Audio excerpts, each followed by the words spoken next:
কারণ অনেক সময় এরকম বললি মানুষই মন্দ কয় না, বোঝো না। দুই বন্ধু নতুন বিয়ে করেছে,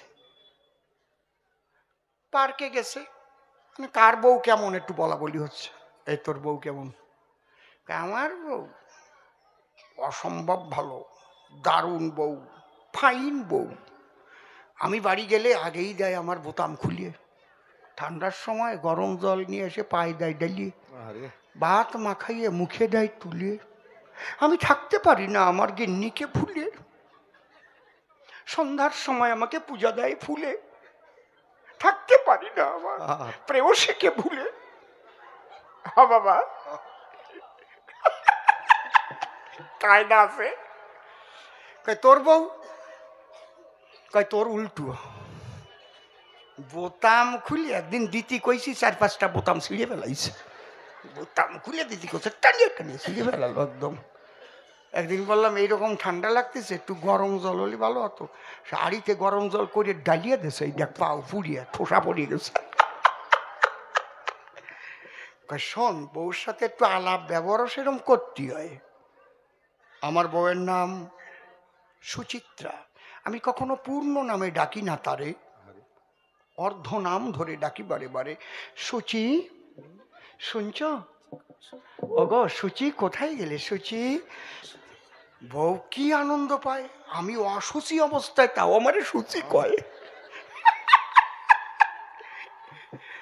এই অর্ধ নামে ডাকলে পরে বউ খুশি হয় ভীষণ অন্তরে। ও কয় তাহলে আমিও আজকে বাড়ি যাই ওইভাবে ডাকবো, ভালোবাসা পাবো। ও বাড়ি যাইয়ে ডাকিছে, জাটার বাড়ি খাইয়ে নাক মুখ ফাটাই নিয়ে পরের দিন আইছে। পরের দিন কয় এই তোর মুখ ডবল হয়ে গেছে কেন? কয় তোর জানি তো হইছে, তুই আমার অর্ধেক নামে ডাকতে কইছিস, ওই ডাকে এই তো জাটার বাড়ি খাইছি। তোর বোন নাম সুচিত্রা। ও সুচি। তোর বোন নাম কি? আমার বোন নাম বিচিত্রা, আমি ডাকিছি ও বিসি, ও উনি জাটার বাড়ি খাইছি। আমার বউ কয় আমি তোমার বিসি, তোরে এইবার দিছি।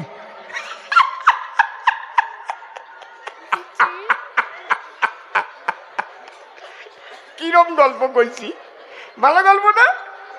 ও বুড়ি কনে গেল, এই শীত হয়ে পড়তেছে।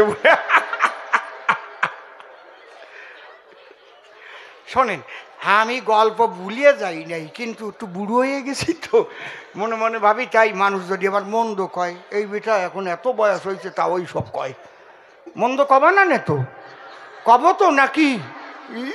রস কত, চুপ করে থাকেন সবে, মাঝে মাঝে 2-1 ফোঁটা দেওয়া হবে। তাছাড়া দাঁড়ায় সভাতলি 2-1টা হাসির কথা যদি না বলি, যারা আছে যুবক যুবতী কৃষ্ণ কলি, ওরা মনে মনে ভাববে তাই অসীমবাবুর আগে খুব রস ছিল, তা ওই রাজনীতিতে যেয়ে শুকোই গেল, আগের মতো নাই। অন্তরে করুন ধারণা, বান্দর বুড়ো হয়ে গেলেও গাছে ওঠা স্বভাব যায় না দেবানে। আরে বুড়ো হয়ে গেলে কি রস কমিয়ে যায় নাকি? রস আরো মোটা হয়, ফোটা কাটে মোটা মোটা। দেখো না খেজুর গাছ, কচি খেজুর গাছে যে রস পড়ে, ওতে পাটালি হয় নাকি কোনো প্রকারে? যখন বয়সী খেজুর গাছ কাটার পরে দেখবেন মোটা মোটা ভোটা কাটে, আর জ্বালালি যা পাটালি হয় না। খাই নাকি কামড় দিয়ে দিও। জয় রাধে। অন্তরে আমার আছে ভাবো, প্রত্যেকটার জবাব দেব, মাঝে জায়গা পাবে। কিন্তু বড় কোনো যজ্ঞ উৎসবাদি যখন করতে যায়, তখন অন্তত একজন মায়ের প্রয়োজন সেখানে হয়। এই যে এখানে সাজানো, পূজা পার্বণ করা, একটা মা করিছে না? মুনি ঋষি একত্তরে মনে মনে চিন্তা করে, তাহলে সেই ব্রহ্মজ্ঞানী সেই নারী পাবো কোথায়? উতঙ্ক ঋষি মাঝখানে ছিল বসি, উনি বললেন একজনের সঙ্গে আমার আছে পরিচয়, আমি দিতে পারি প্রমাণ, তার হয়েছে ব্রহ্মজ্ঞান। কে? বলছে কপিল মুনি, যার তনয়। কপিলের মাতা যিনি, তিনি ছিলেন ব্রহ্মজ্ঞানী। দেবাহুতি বলে যার ছিল পরিচয়। বোঝা যাচ্ছে? আমি দাঁড়িয়ে বলি সভ্য সবার ঠাই, অদ্যাবধি পৃথিবীর সৃষ্টি হওয়ার পরে এমন নিদর্শন নাই যে মা আর ছেলে দুইজন মিলে ব্রহ্মতত্ত্ব আলোচনা করার পরে একখানা গ্রন্থ সৃষ্টি হয়েছে রে ভাই। বুঝেছেন কি বলছি? যেমন গীতা, শ্রীকৃষ্ণ আর অর্জুনের কথা আর আছে কি? ওখানে ধৃতরাষ্ট্র উবাচ আছে, সঞ্জয় উবাচ আছে, ভগবান শ্রীকৃষ্ণ উবাচ আছে, আর অর্জুনের আছে, তাই তো নাকি? শুধু মার ছেলের প্রশ্ন জবাবের ভিতরে একখানা গ্রন্থ সৃষ্টি হয়েছে চরাচরে। তার নাম কি? কপিল সাংখ্য, আত্মাতত্ত্ব, পরমাত্মা তত্ত্ব, ব্রহ্মতত্ত্ব। এই জন্য গীতায় তার প্রমাণ পাওয়া যায়। দ্বিতীয় অধ্যায় যে আত্মা তত্ত্ব বিশ্লেষণ রয়, তার নাম কি? সাংখ্যযোগ। এর প্রত্যেকটার সঙ্গে প্রত্যেকটার আছে যোগ। দেখেছেন?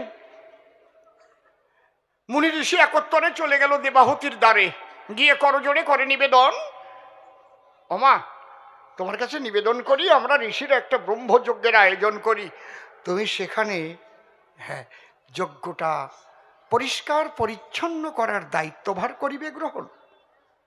দেবাহুতি ডেকে কয়, এমন ভাগ্য কয়জনের হয়? ঋষি কার্য করিতে ধার্য যখন করেছ আমায়, অন্তরে আছে ভাবো আমি শান মার্জনা নিয়ে এখনই যাব, আমাকে নিয়ে চলো সেটাই। যখন ঋষিরা একত্তরে দেবাহুতিকে নিয়ে এলেন যজ্ঞাগারে, উনি শান ও মার্জনা নিয়ে করে, মানে ঝাঁটা, যখন ধীরে ধীরে পরিষ্কার করবার জন্য কার্যবর্তী হয়, উনি হয়েছেন কার্যবর্তী। এদিক যার নাম পশুপতি, মানে ভোলা মৃত্যুঞ্জয়। শিব ঠাকুর চিন্তা করে, কেমন ব্রহ্মজ্ঞান হয়েছে মা তোমার ভিতরে, আমার একটু পরীক্ষা করার দরকার হলো এ সময়। দেখিতে দেখিতে শিব কোন কর্ম করিল, সমূর্তি ছেড়ে দিয়ে একটা কুকুর মূর্তি ধরিল। কুকুর হইয়া তখন পাগলা পঞ্চানন যজ্ঞবেদীর এক ধারে স্বয়ং পাগলা দিগম্বরে চুপ করে করেছে শয়ন। ঝাঁটা দিয়ে পরিষ্কার করিতে করিতে দেবাহুতি গেছে কুকুরের সাক্ষাতে। এই কুকুর, এখান থেকে কর পালায়ন। আমার কাছে বলুন দেখি, ওটা কি আমাকে দেশি কুকুর নাকি? স্বয়ং শিব বিরু পাখি, ও তো এসেছে পরীক্ষার কারণ। যখন কুকুর সরে না মোটে, ঝাঁটা নিয়ে কুকুরের পিঠে সপাং সপাং করে 3টি বাড়ি করিল অর্পণ। ঝাঁটার বাড়ি আজও মায়েরা করে মানা, কেউ কুকুরকে ঝাঁটা দিয়ে পিটাস না। যেই দিয়েছে ঝাঁটার বাড়ি, কুকুরের মূরতি ছাড়ি স্বয়ং ভোলা ত্রিপুরারি সমূর্তি করিয়া ধারণ। ডেকে বলে, দেবাহুতির ঠাই, আমা তোর নাকি ব্রহ্মজ্ঞান হয়েছে শুনতে পাই, তাহলে কুকুর জ্ঞানে ঝাঁটার বাড়ি দিলি কি কারণ? আমি প্রশ্ন করি তোর ধারে, কুকুরের ভিতরে ব্রহ্ম কি বিরাজ করে কি না করে বল আমার সদন। ব্রহ্মজ্ঞানী মানুষ যারা, একটা পিঁপড়া পর্যন্ত স্বইচ্ছায় পা দিয়ে পেশে মারে না তারা। তোর মধ্যে কেন এই ধারা? এই জন্যে কথা আছে মুনি নঞ্চ মতিভ্রম। এই জন্যে কথা আছে সাধু সাবধান, ফের কহিব সাধু করো অবদান। কেউ কয় না চোর সাবধান, গুন্ডা সাবধান, বদমাইশ সাবধান, কয় নাকি কেউ? কি কয়? সাধু সাবধান। অন্তরে দেখুন ভেবে, যে যত উপরে উঠবে তার কিন্তু বেশি সাবধান থাকতে হবে। আপনি মুখ দিয়ে একটা কথা বলে বসলেন, অত কেউ মূল্য দেবে না, কিন্তু দেশের প্রধানমন্ত্রী কিংবা রাজ্যের মুখ্যমন্ত্রী যেটা বলে বসবে, অমনি ওইটা মিডিয়ায় ধরবে, কোনো কোনো দেখাবে, এই কইছে এই কইছে। আপনি ওর চাইতে মারাত্মক একটা কন, ওটা আর দেখাবেও না। কথা বোঝা গেল কি? কায়দা আছে, এগুলো বুঝতে হবে। শিব বলল, মনে পেলাম মনস্তাপ মা, তাই তোরে করি অভিশাপ। তোর সুকর্মের ফলে স্বয়ং ভগবান হবে তোর ছেলে। সেই ভগবান যখন করবে যজ্ঞের আয়োজন, অন্তরে দেখ ভাবি, তুই যজ্ঞ দেখতে যাবি, আর দাড়ি বেত্র ধরে তোর পৃষ্ঠ পরে 3টি প্রহার করিবে। তখন এই ঝাঁটার বাড়ি বেতের বাড়িতে কাটাকাটি হবে। তখন বুঝেছেন? ঝাঁটার বাড়ি আর বেতের বাড়ি কাটাকাটি হলো। আমি কি করলাম? আমি মাকে গিয়ে জড়িয়ে ধরে আদর করে নিয়ে এসে মাথার পরে স্থান দিয়ে রাখলাম। আমি খারাপ কাজ করি নাই। আমার কর্তব্য যাহা আমি করেছি তাহা, তাই না? সে তার অভিশাপ বহন করিয়া আনিয়াছিল, যে কারণে 3টি ঝাঁটার বাড়ি খেতে হলো। এখান থেকে আমাদের শিক্ষা পাওয়ার আছে প্রয়োজন। কারোর অন্তরাত্মায় ব্যথা কেউ দিও না, কখন এমন কাজ করো না যাতে ব্যথা পায়।